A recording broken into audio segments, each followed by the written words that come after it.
Salam kerahiman. Hari ini tanggal 30 Mei. Kita mulai dengan doa pembukaan ya seperti biasa. Demi nama Bapa dan Putra dan Roh Kudus. Amin. Oh Allah yang Maha Rahim, kebaikan yang tak terbatas, hari ini seluruh umat manusia berseru dari jurang kepapaannya kepada kerahiman-Mu, kepada belas kasih-Mu. Oh Allah, mereka berseru dengan suara kepapaan yang memilukan. Ya Allah yang murah hati, janganlah menolak doa kaum buangan di bumi ini. Oh Tuhan, oh kebaikan yang melampaui pengertian kami, Engkau sungguh-sungguh mengenal kepapaan kami, dan Engkau mengetahui bahwa dengan kekuatan kami sendiri, kami tidak mampu menghadap Engkau. Maka kami mohon kepadamu, limpahilah kami dengan rahmat-Mu, dan tingkatkanlah selalu kerahiman-Mu dalam diri kami, supaya kami setia melaksanakan kehendak kudus-Mu sepanjang hidup kami, dan pada saat kematian kami. Biarlah kerahiman-Mu yang maha kuasa melindungi kami dari serangan musuh-musuh keselamatan kami, sehingga kami sebagai anak-anak-Mu dengan penuh pengharapan menantikan kedatangan-Mu yang terakhir, hari yang hanya Engkau yang tahu. Kami berharap akan menikmati segala sesuatu yang dijanjikan Yesus kepada kami, meskipun kami ini penuh dengan kejahatan. Sebab Yesuslah harapan kami. Lewat hatinya yang maha rahim, ibarat lewat gerbang yang terbuka lebar, kami masuk ke dalam surga. Demi nama Bapa dan Putra dan Roh Kudus. Amin. Kita baca dari 1744. Semoga Engkau disembah, oh Allah kami yang maha rahim, oh Tuhan dan pencipta yang maha kuasa. Dengan kerendahan hati yang mendalam, kami memuji Engkau, sambil membenamkan diri dalam samudera kealahan-Mu. Tetapi di saat pencobaan, manusia tidak bertahan. Karena bujuk rayu si jahat, ia tidak setia kepadamu. Ia kehilangan rahmat dan karunia-Mu, hanya kepapaan yang masih tinggal padanya. Dengan air mata, penderitaan, duka cita serta kepahitan, sampai ia beristirahat di dalam kubur. Tetapi Engkau, oh Allah yang maha rahim, tidak membiarkan umat manusia binasa, dan Engkau menjanjikan seorang juru selamat. Meskipun pelanggaran-pelanggaran kami berat, Engkau tidak membiarkan kami putus asa, dan Engkau mengutus nabi-nabi-Mu kepada Israel. Terus-menerus siang dan malam, umat manusia berseru kepadamu dari jurang kepapaan, dosa, dan segala penderitaan. Dengarkanlah rintihan dan air mata, hai Engkau yang meraja di surga, Allah kerahiman yang agung, Allah segala belas kasihan. Manusia sesat, tetapi ia tidak dapat minta ampun, sebab suatu jurang menganga, membentang, memisahkan Allah dan manusia. Dengan suara kepapaannya ia berseru, kasihanilah kami. Tetapi Yahweh diam saja, dan abad demi abad pun terus berlalu. Tetapi kerinduan seluruh umat manusia semakin memuncak. Suatu kerinduan akan Dia yang telah dijanjikan. Datanglah, hai anak domba Allah, hapuslah kejahatan-kejahatan kami. Datanglah, terangilah kegelapan kami, ibarat sinar terang.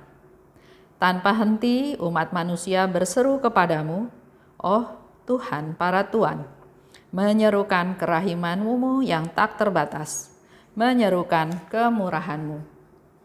Oh Yahweh yang agung, berkenanlah berdamai dengan kami, ingatlah akan kebaikan-Mu, dan ampunilah dosa-dosa kami. Kebaikan Allah yang tak terhingga dalam mengutus putra tunggalnya kepada kita. Panjang ya. Tapi coba kita mau belajar dari apa yang kita baca sama-sama. Pertama, Suster Faustina sepertinya mengajar kita bagaimana cara berdoa. Tahapan awalnya selalu dimulai dengan memuji Tuhan. Semoga Engkau disembah, oh Allah yang Maha Rahim, Pencipta yang Maha Kuasa. Kami memuji Engkau. Ya, jadi pertama, dalam doa kita memuji Tuhan. Kita menyembah Tuhan. Dan itu dilakukan dengan kerendahan hati. Tahap kedua, bicara tentang pencobaan. Di saat pencobaan, manusia tidak dapat bertahan. Karena ada bujuk rayu si jahat.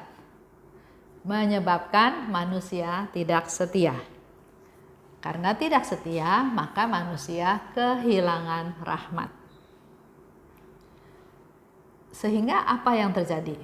Yang tinggal hanya kepapaan, air mata, penderitaan, duka cita, dan kepahitan. Kalau ini dibiarkan terus, lama-lama manusia itu akan meninggal dalam kepahitan, kedukaan, kesendirian, ketakutan. Dan Tuhan tidak menghendaki manusia binasa seperti itu. Ada ya di firman dikatakan, Tuhan bilang, aku tidak menghendaki kematian orang fasik. Jadi, karena Tuhan tidak membiarkan manusia binasa, maka Dia mengirim juru selamat. Mula-mula Dia mengirim para nabi ke Israel, ya, seperti tadi disebutkan. Ada banyak nabi. Nabi Yesaya, Nabi Yeremia, Nabi Yehezkiel, Elisa, Elia, banyak nabi. Itu yang dikirim oleh Tuhan. Nah, sebelum lanjut, saya mau cerita tentang terjadinya devosi kerahiman ilahi. Atau mau cerita tentang kenapa Tuhan kirim para nabi.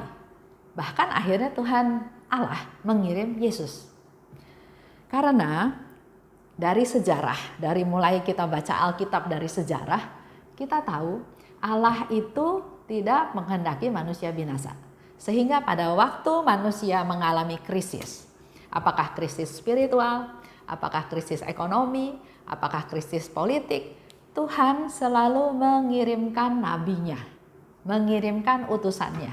Itu kita bisa baca ya dari Perjanjian Lama. Atau kalau kita bicara di akhir-akhir ini, ya bukan sekarang, tapi mungkin tahun 1800, tahun 1900-an, Tuhan mengutus Bunda Maria melalui Santa Bernadette, peristiwa di Lourdes. Juga Santo Fransiskus Assisi. Juga kita mungkin bisa tahu juga Santa Teresia dari Lisieux, Katarina dari Siena. Jadi setiap santo yang Tuhan kirim itu untuk membantu kita supaya kita bisa survive, supaya kita nggak binasa.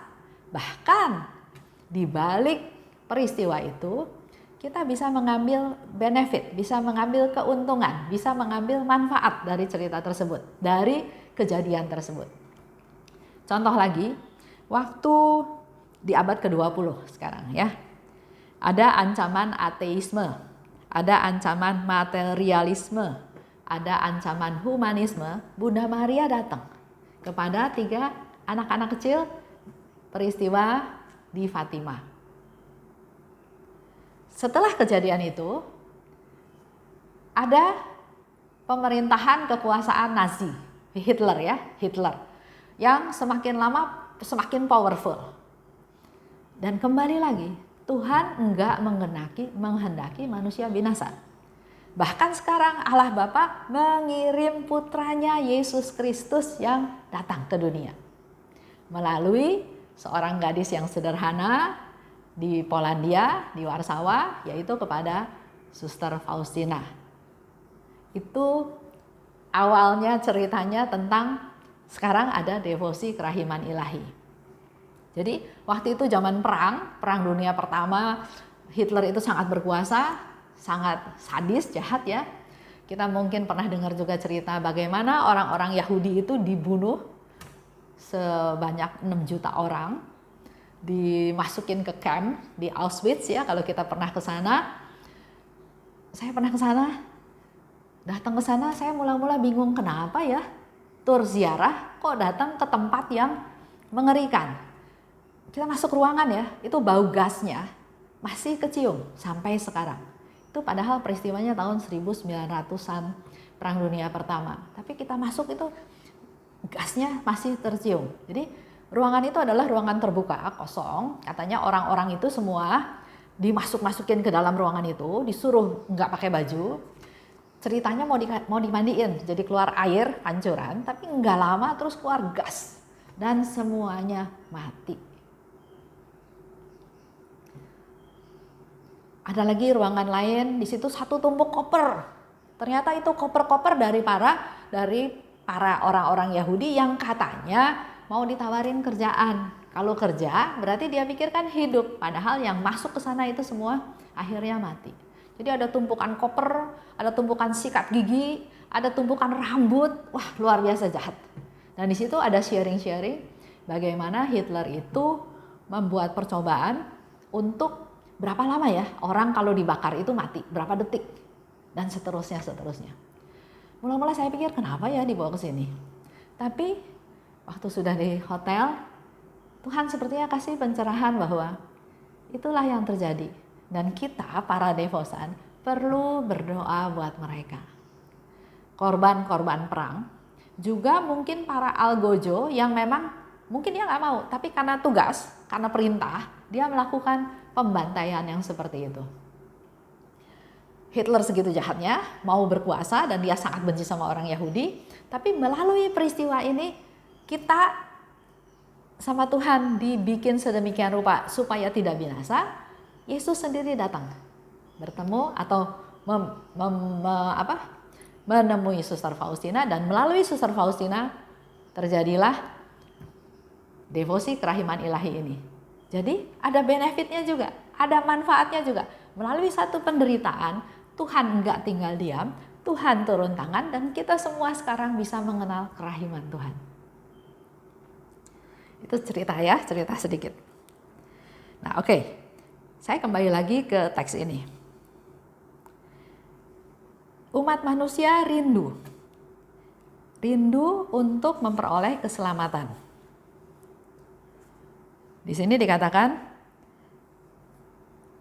Engkau Allah yang Maha Rahim tidak membiarkan umat manusia binasa, dan Engkau menjanjikan seorang juru selamat. Ya. Dan mereka di sana merindukan. Kerinduan itu makin lama makin memuncak. Suatu kerinduan akan Dia yang telah dijanjikan.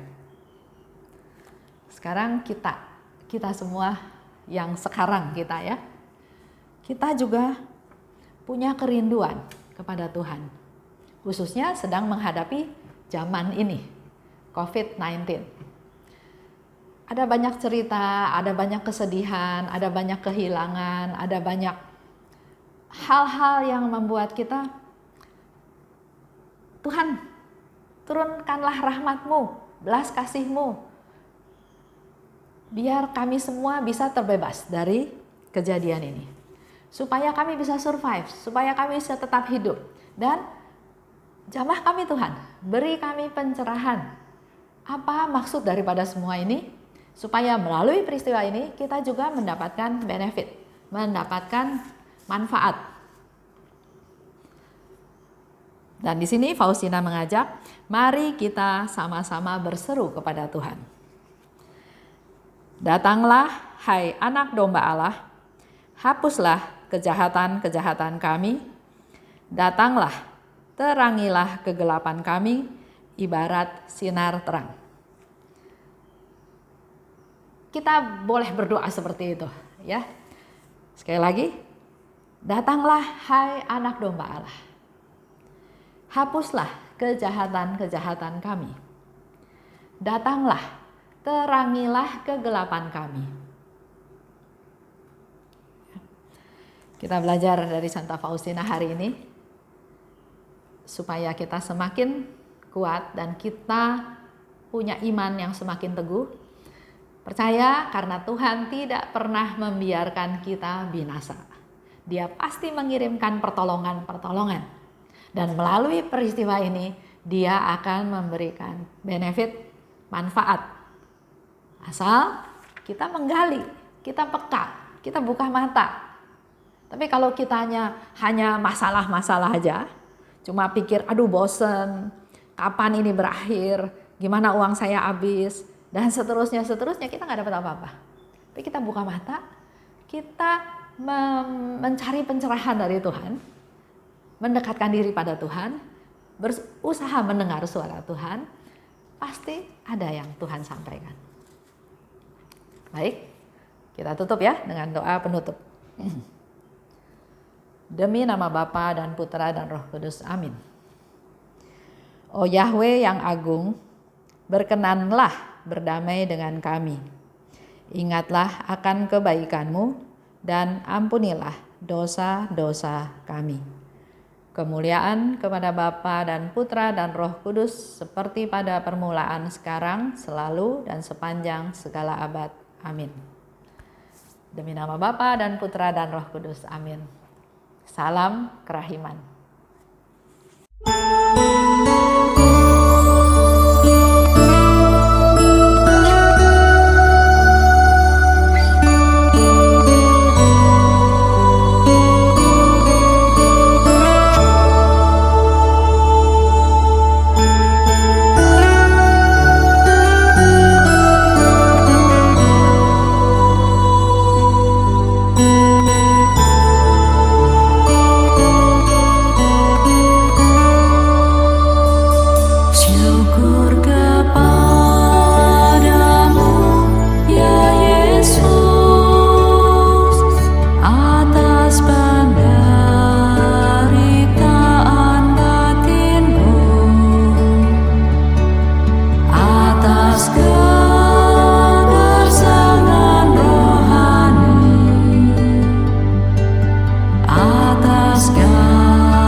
Atas